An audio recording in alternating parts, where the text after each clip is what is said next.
I'm Josh. Thanks. Odd places. Going? I'm viral. All right. Got that down. So, Josh, do you know what you're going to say before you say it?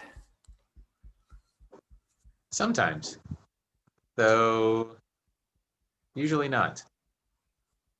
I've learned not to try and pre-plan everything I say. Okay. So, why? It's more fun that way. That's why I like improv. It's more fun just to see what the heck comes out. Right. I get your point. Wow. Okay. So I find myself, if I'm in the moment, I'm not pre-planning anything. It's whatever's coming out, and I have my own filters, 57 years of filters that I've created. Yeah. So what comes out of me most of the time is not pre-planned. Now let's go a little farther. I read an article or I listened to a podcast about how what you're going to say, you already know you're going to say it before you say it.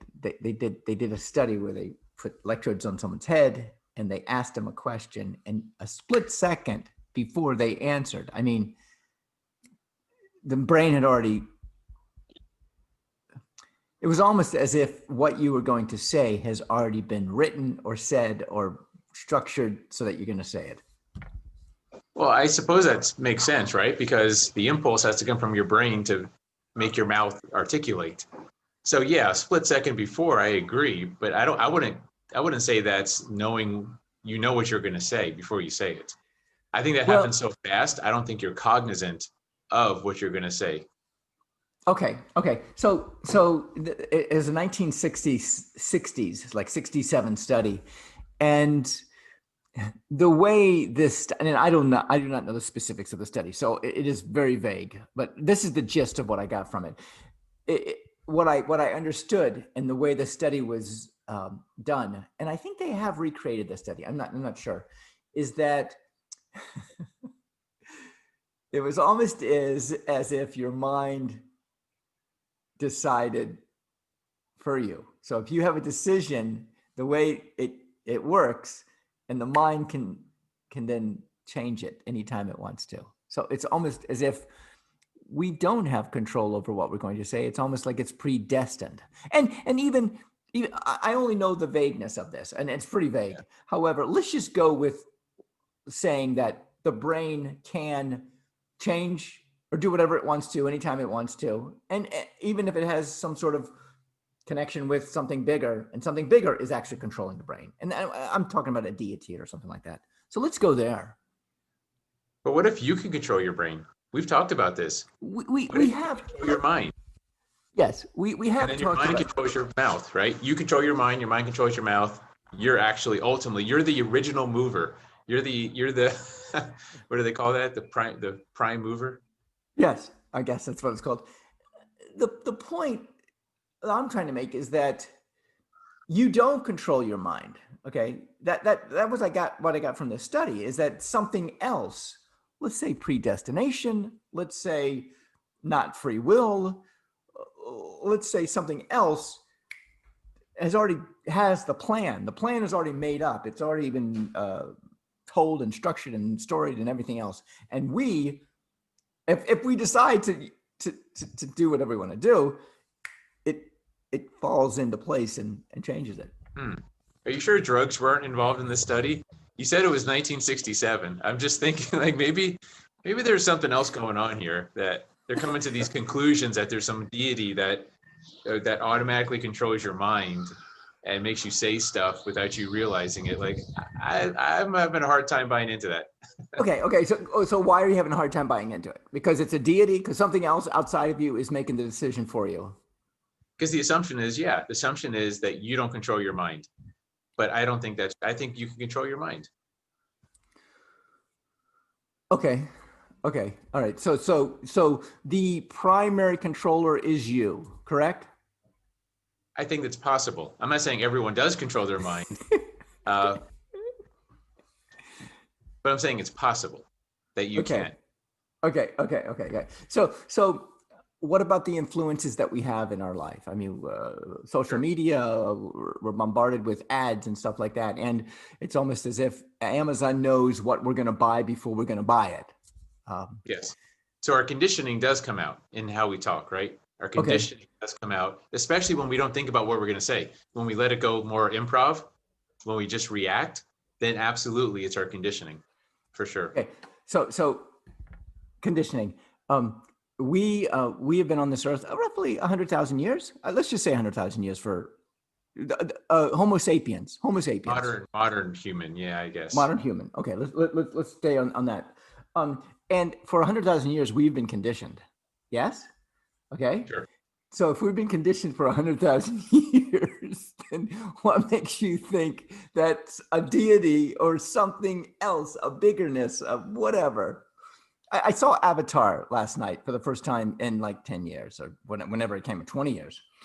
And there was this feeling of the earth symbiotically works with humans. And anyway, this idea came to me, and it was that, like, do we really control our thoughts? We're conditioned. I mean, I'm going with your conditioning Yeah. argument. Yeah. Yeah. I think a lot of it is conditioning. And then, but if we take a second to pause before we speak, we can intentionally control our mind and say what we want to say. So it's just a choice. Do we want to react? And that's fun. For me, like I said, I like not thinking sometimes and just reacting. Whatever comes to mind, just spit it out, right? You're talking about improvisation. You're talking about total, like, I don't have a speech to give. I'm just going to go in and basically winging it, right? It comes from my heart. It comes from my conditioning. It comes from my feelings at the time. It comes from my attitude. There's all kinds of things that come out and get articulated when I don't think.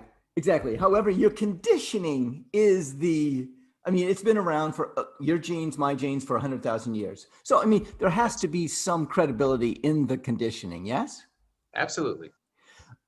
Okay. So if there is, you have to give credibility. You have to, your jump, which you don't want to do, is say that you are out of control of your mind, correct? Correct. All right. I get that because taking responsibility for all your actions, I get it. I get that whole mindset of, like, I'm responsible for everything in my life, Right. Which means I don't become a victim, or I'm never a victim if I'm responsible for it. Which is true. And by the way, even if I don't think before I speak, that was a choice I made to not think and allow whatever to come out. So that I'm still in control. See, by losing control, I'm actually still in control because it's a conscious choice I made. How do you know it's a conscious choice? Because, damn it, I'm choosing to believe that. All right. At that point, I cannot argue it. If you choose to believe that, a belief is, and we've come around. I mean, I never thought that we were going to come around to belief, but we're coming to the point of belief. And belief, you cannot argue. Yes? Right. I just won't admit that I don't have control. And by the way, you can't prove that I don't have control. It's not provable. You're right. And I'm only entertaining or exploring this idea with you to see how far I can, I guess, challenge you or push you or explore it with you or move you as much as I can. Okay. So that belief, which cannot be argued, okay? Aren't we living in a society now where people are separated by beliefs? Of course. And they like to articulate those beliefs, which makes us more divided. It's almost like a cycle, a loop. So what's wrong with articulating the beliefs? That's okay to articulate. I mean, you're articulating your belief right now that I believe that I choose what I'm thinking. What's wrong with articulating that? Nothing's wrong with articulating beliefs until you get into anti-reality stuff, until you start denying truth.